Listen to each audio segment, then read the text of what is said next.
आणि ज्यांच्या विजयाच्या जल्लोषामध्ये आपण सर्वजण एकत्रित झालेले आहोत ते आपले अधिकृत उमेदवार डॉक्टर शिवाजी काळगे।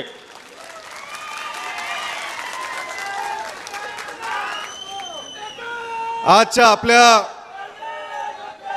ह्या उपस्थितीनं, आजच्या आपल्या ह्या उल्हासानं, आजच्या आपल्या ह्या जोशाने विरोधकांच्या मनामध्ये एक धडकी भरली आहे की लातूरमध्ये फक्त एकच फॅक्टर, लातूरमध्ये फक्त एकच फॅक्टर, येऊन येऊन येणार कोण, येऊन येऊन येणार कोण, सगळ्या राज्याला कळू द्या, देशाला कळू द्या, ह्या वेळेस लातूरने ठरवलंय, ह्या वेळेस दिल्लीमध्ये खासदार डॉक्टर शिवाजी काळगे म्हणूनच जाणार आहेत।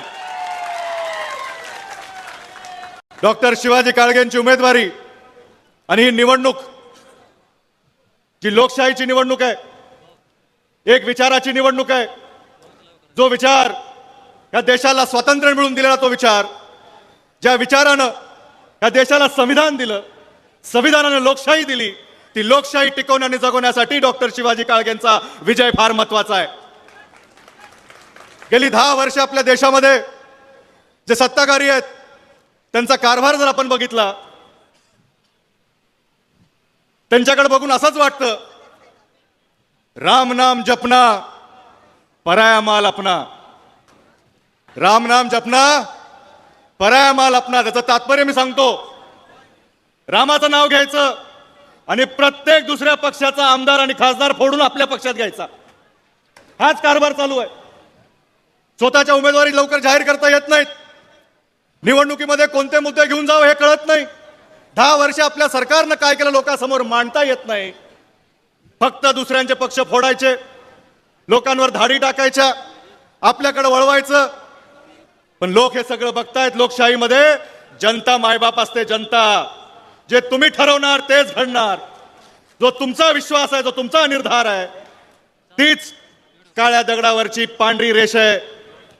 आणि आजकाल आमच्या उद्धव बाळासाहेब ठाकरे यांच्या शिवसेनेचे सर्व सैनिक इथं आहेत, शरदचंद्रजी पवार यांच्या तुतारीचे आमचे सर्व शिल्पदार इकडे आहेत, शेकाप पक्ष असेल, आमचे सगळे मित्र पक्ष असतील, हे सगळेच व्यासपीठावर आहेत। एक शक्ती आज व्यासपीठावर उभा राहायला, बसायला जागा नाही आहे आणि व्यासपीठासमोर देखील तीच परिस्थिती झालेली आहे। ही निवडणूक लोकांनी हातात घेतलेली आहे, लोकशाहीची निवडणूक आहे। जरा टीव्ही वाल्यांनी, कॅमेरावाल्यांनी ही गर्दी दाखवावी, विरोधकांना देशाला कळावं की संविधान वाचवण्यासाठी जी शक्ती पुढे व्यासपीठावर आहे त्याच्या मागे ही लोकशक्ती, ही जनशक्ती उभी आहे। आणि जनसागर जो निर्णय घेणार आहे की येणाऱ्या 7 तारखेला डॉक्टर शिवाजी काळगेंचा विजय हा निश्चित आहे। काय म्हणले होते सरकार आल्यानंतर, सरकार द्या, काम करायला संधी द्या, काय म्हणले होते? 10 वर्ष झालं आपण आश्वासनं ऐकली। पहिल्या 5 वर्षात म्हणले 15 लाख रुपये खात्यावर टाकतो, शेतकऱ्यांना म्हणले आमदनी दुप्पट करतो, तरुणांना म्हणले 2 कोटी रोजगार देतो, महिलांना म्हणले सुरक्षा देतो, गोरगरिबाला म्हणले घर देतो, सगळं म्हणले।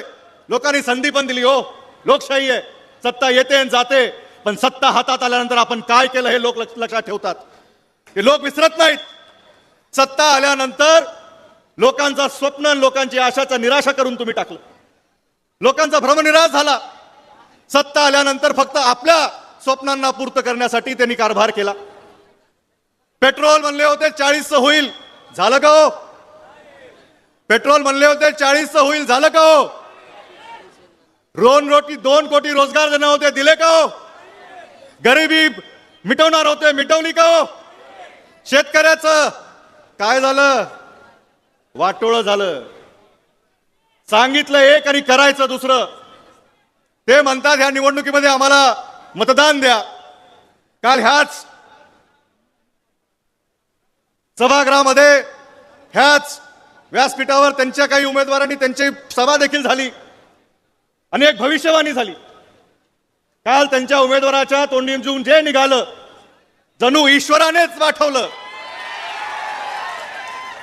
कधी कधी आपल्याकडून असं काही घडतं, आपल्याला कळत नाही असं का होतंय, पण ह्याच्यामध्ये ईश्वराचा हात आहे, हात। हा हात गोरगरिबांचा हात आहे, हा हात कष्टकऱ्यांचा हात आहे, हा हात ह्या तरुणाईचा हात आहे, हा हात माझ्या माता भगिनींचा हात आहे, हा हात माझ्या शेतकऱ्यांचा हात आहे. ह्या हाताची ताकद त्यांना ह्या निवडणुकीमध्ये दाखवण्याची गरज आहे. जास्त काही करायचं नाहीये. हाताला मतदान का करावं? आमचे नेते राहुलजी गांधी असतील, शरदचंद्रजी पवार असतील, उद्धवसाहेब ठाकरे असतील, देशातला प्रत्येक तो पक्ष जो संविधान वाचवण्यासाठी आज झटतोय झगडतोय. तुमचे अधिकार अबाधित राहिले पाहिजेत. तुम्हाला जे संविधानाने अधिकार दिले ते अधिकार अबाधित ठेवण्यासाठी ही लढाई आहे. ही लढाई कुणाला खासदार करण्यासाठी नाहीये, ही लढाई कुणाला पंतप्रधान करण्यासाठी नाहीये. ही लढाई आहे तुमचं राज्य आणण्याची लढाई आहे, तुमच्या स्वप्न पूर्ण करण्याची लढाई आहे, तुम्हाला अधिकार मिळवून देण्याची लढाई आहे.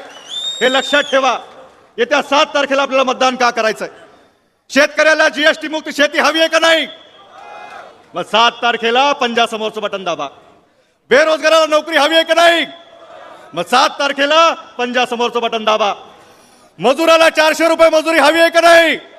मग 7 तारखेला पंजासमोरचं बटन दाबा. तरुणांना नोकऱ्या हव्यात, आपले स्वप्न पूर्ण करायचे आहेत. ह्या सगळ्यांसाठी आपल्याला 7 तारखेला ह्याच संख्येनं, ह्याच उत्साहानं, ह्याच जल्लोषानं लातूरनी दाखवून दिलं पाहिजे की लातूर हा काँग्रेसचा बाले किल्ला होता, आहे आणि राहणार.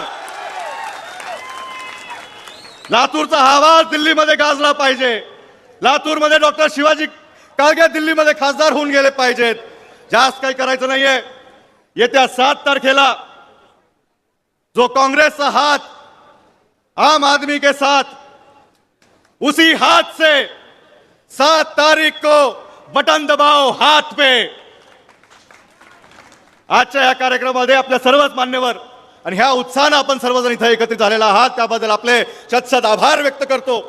ही लढाई आज सुरू झालेली आहे, संपलेली नाही. आज ही सभा ज्या पद्धतीने गाजली आहे, प्रत्येक तांड्या वस्तीमध्ये आज इथून गेल्यानंतर तो काँग्रेसचा विचार, तो काँग्रेसचा पंजा आपल्याला आपल्या बूथ पर्यंत घेऊन जायचा. घेऊन जाणार का नाही? हात वर करून आशीर्वाद द्या. ही ताकद जी काँग्रेसची आहे, ही ताकद जी तुमच्या विचाराची आहे, ही ताकद जी बाबासाहेब आंबेडकरांनी संविधानामध्ये आपल्या हातात दिलेली आहे, त्या ताकद आता आज आपल्याला विरोधकांना दाखवायची वेळ आली आहे. एवढं बोलतो आणि थांबतो. जय हिंद, जय महाराष्ट्र, जय काँग्रेस. धन्यवाद साहेब.